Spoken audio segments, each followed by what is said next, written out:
Good morning. Welcome into your Saturday. I'm Monica Coleman, and alongside me is meteorologist Brendan Menchef. Brendan, today is a big day in Old Sacramento. There will be a parade for St. Patrick's Day. If you plan to go out and enjoy, what can people expect weather-wise? High water levels also a big concern near Manteca. A small community along the San Joaquin River is under an evacuation warning after the river overgrew its bank. The time is 6:05. Let's look at today's top stories. 2 people are dead this morning after they were found with gunshot wounds in a remote part of Sutter County. Now that investigation is just getting started. Roughly a 40-minute drive from the city of Sacramento. Also in Sutter County, 1 man was arrested and nobody was hurt at the end of an 11-hour standoff yesterday. The deadline to apply for the Guaranteed Income Program is coming up on April 14th. That provides financial security for individuals and families living in Sacramento. A new state-of-the-art sports stadium was revealed yesterday. Hiram Johnson High School had a ribbon-cutting ceremony. Check this out. Stockton's Visitor Bureau is working to bring the next Fantastic Four movie to town. Back in 1985, a local comic book store owner and radio station employee started a petition. We're just getting started here on ABC 10 Weekend Morning News. Governor Gavin Newsom's state tour continues. The latest information from his cross-state trip.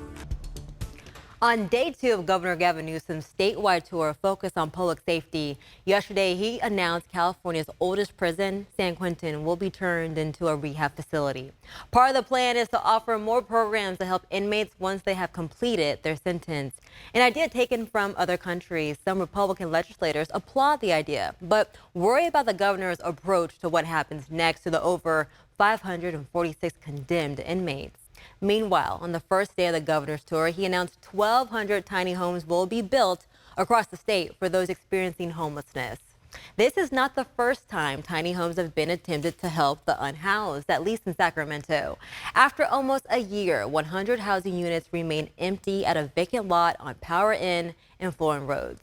Last year, the county told us the delay was due to issues like building materials. Using CalExpo as a site for tiny homes has been something the mayor has been trying to accomplish for years.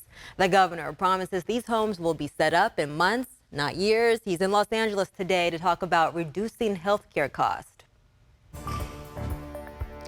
Okay, let's take a look at your business headlines. A week of investors navigating a rocky road on Wall Street ends with the markets down. Despite major banks stepping up to save First Republic Bank from collapsing, now there are questions over moves made by First Republic executives over the last few months. And the Silicon Valley Bank's former parent company also filed for bankruptcy. And FedEx is in cost-cutting mode. The shipper says it will reduce its headcount by 25,000 people in the next couple of months after earnings fell for the second quarter in a row.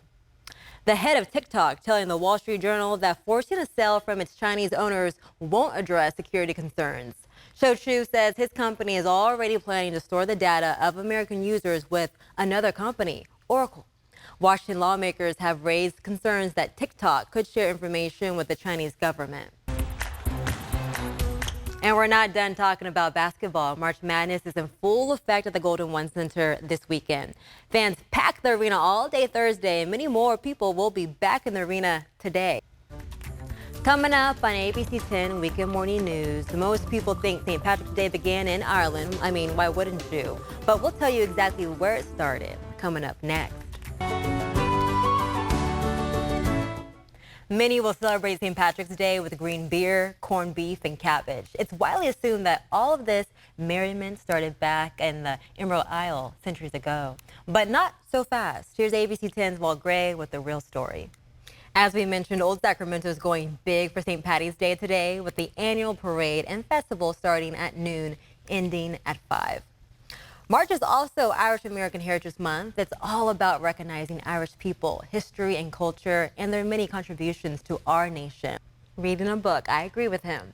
So if you do plan to go out and not read that book, remember to think twice about what you wear. Avoid t-shirts that promote negative stereotypes. Instead, try a shirt that represents Irish American culture in a positive light, like one that reads Irish Pride.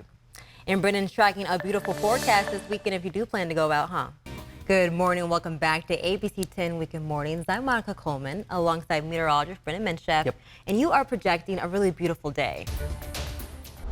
We have some breaking news at this hour. Former President Trump has taken to social media because he expects to be arrested Tuesday as a New York prosecutor is seeking charges in relation to hush money paid to women who have accused him of sexual assault. Law enforcement officials in New York are working on security measures ahead of Tuesday. Are you getting a good night's sleep? If you're struggling with insomnia or just trying to get more rest, you are not alone. A National Frontier and Sleep Survey shows 7 in 10 Americans don't get restorative sleep. ABC's Rena Roy takes a look at ways to get that much needed shut-eye.